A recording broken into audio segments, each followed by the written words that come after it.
Order! Order! You are an incorrigible delinquent at times. Behave yourself, man!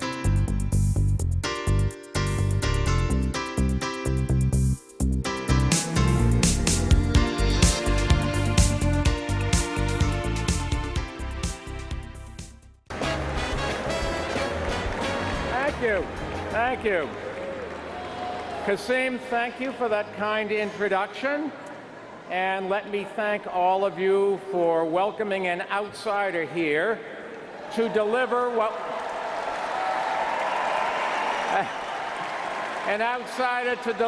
will be an unconventional convention speech.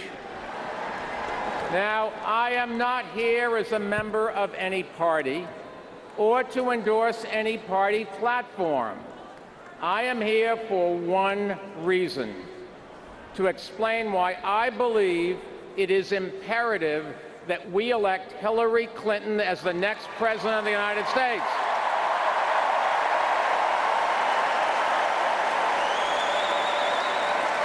And to ask you to join with me in supporting her this November. You know, when the Founding Fathers arrived here in Philadelphia to forge a new nation, they didn't come as Democrats or Republicans or to nominate a presidential candidate. They came as patriots who feared party politics, and I know how they felt. I've been a Democrat, I've been a Republican, and I eventually became an independent, because I don't believe that either party has a monopoly on good ideas or strong leadership. When I enter the voting booth each time, I look at the candidate, not the party label.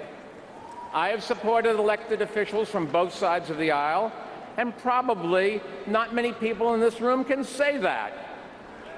But I know there are many watching at home who can. And now they are carefully weighing their choices. I understand their dilemma. I know what it's like to have neither party fully represent my views or values. Too many Republicans blame immigrants for problems, and they stand in the way of action on climate change and gun violence. Meanwhile, many Democrats, I think wrongly, blame the private sector for our problems, and they stand in the way of action on education and deficit reduction. There are times when I disagree with Hillary Clinton, but let me tell you, whatever our disagreements may be, I've come here to say we must put them aside for the good of our country.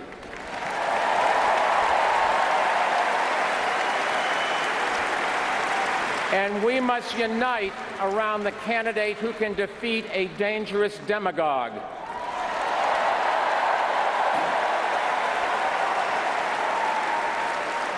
I believe it's the duty of all American citizens to make our voices heard by voting in this election.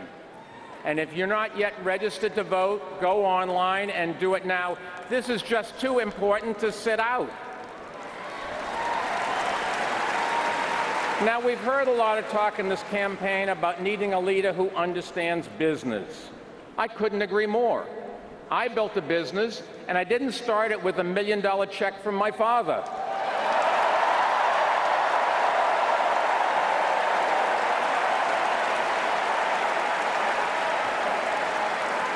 Because of my success in the private sector, I had the chance to run America's largest city for 12 years.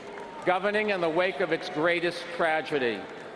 Today, as an independent and an entrepreneur and a former mayor, I believe we need a president who is a problem solver, not a bomb thrower. Someone who can bring members of Congress together to get big things done. And I know Hillary can do that because I saw it firsthand. I was elected mayor 2 months after 9/11 as a Republican, and I saw how Hillary Clinton worked with Republicans in Washington to ensure that New York got the help it needed to recover and rebuild. Throughout her time in the Senate, we didn't always agree, but Hillary Clinton always listened. And that's the kind of approach we need in Washington today, and it just has to start in the White House.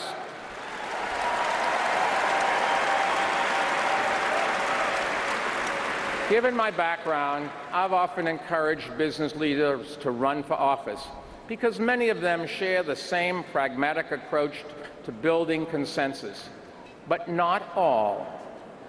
Most of us who have created a business know that we're only as good as the way our employees, clients, and partners view us. Most of us don't pretend that we're smart enough to make every decision by ourselves. And most of us who have our names on the door know that we are only as good as our word, but not Donald Trump.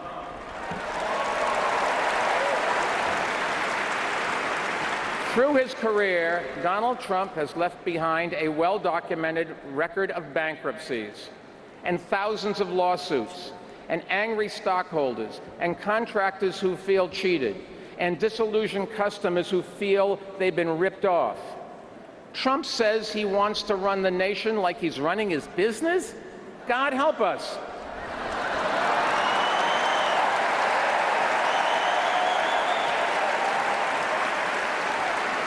I'm a New Yorker, and I know a con when I see one.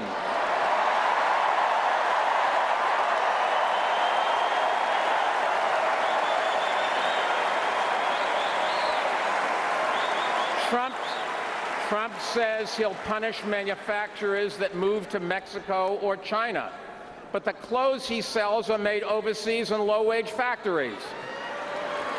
He says he wants to put Americans back to work, but he games the U.S. visa system so he can hire temporary foreign workers at low wages. He says he wants to deport 11 million undocumented people, but he seems to have no problem in hiring. What I miss here? Truth be told, the richest thing about Donald Trump is his hypocrisy.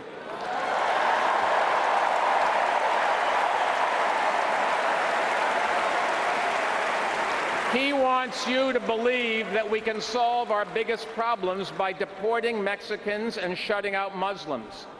He wants you to believe that erecting trade barriers will bring back good jobs. He's wrong on both counts. We can only solve our biggest problems if we come together and embrace the freedoms that our founding fathers established right here in Philadelphia, which permitted our ancestors to create the great American exceptionalism that all of us now enjoy. Donald Trump doesn't understand that. Hillary Clinton does. And we can only create good jobs if we make smarter investments in infrastructure and do more to support small businesses, not stiff them. Donald Trump doesn't understand that. Hillary Clinton does. I understand the appeal of a businessman president, but Trump's business plan is a disaster in the making. He would make it harder for small businesses to compete, do great damage to our economy, threaten the retirement savings of millions of Americans, lead to greater debt and more unemployment, erode our influence around the world, and make our communities less safe. The bottom line is Trump is a risky, reckless, and radical choice, and we can't afford to make that choice.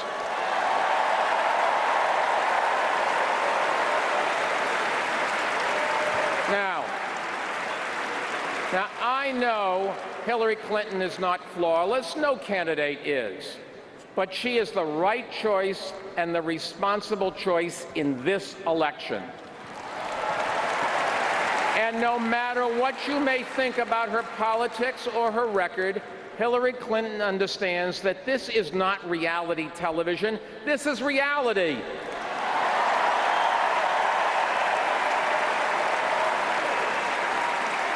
She understands the job of president. It involves finding solutions, not pointing fingers, and offering hope, not stoking fear. Over the course of our country's proud history, we have faced our share of grave challenges, but we have never retreated in fear. Never. Not here in Philadelphia in 1776, not here at Gettysburg in 1863, not through 2 world wars and a Great Depression, not at Selma or Stonewall, and not after 9/11. And we must not start now.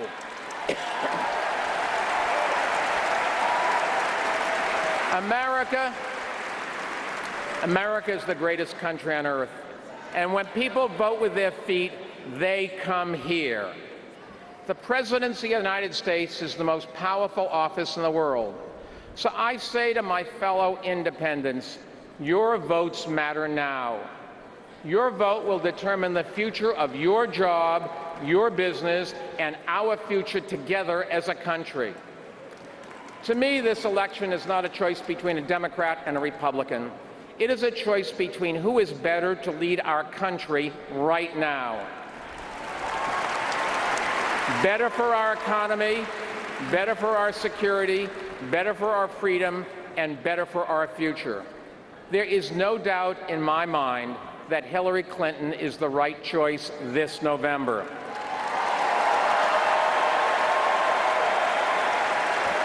So tonight, as an independent, I am asking you to join with me, not out of party loyalty, but out of love of country. And together, let's elect a sane, competent person with international experience,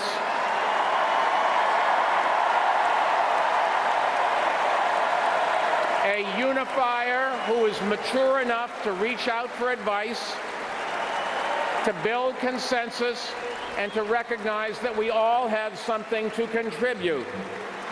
So let's elect Hillary Clinton as the next president of the greatest country in the world, the United States of America. Thank you.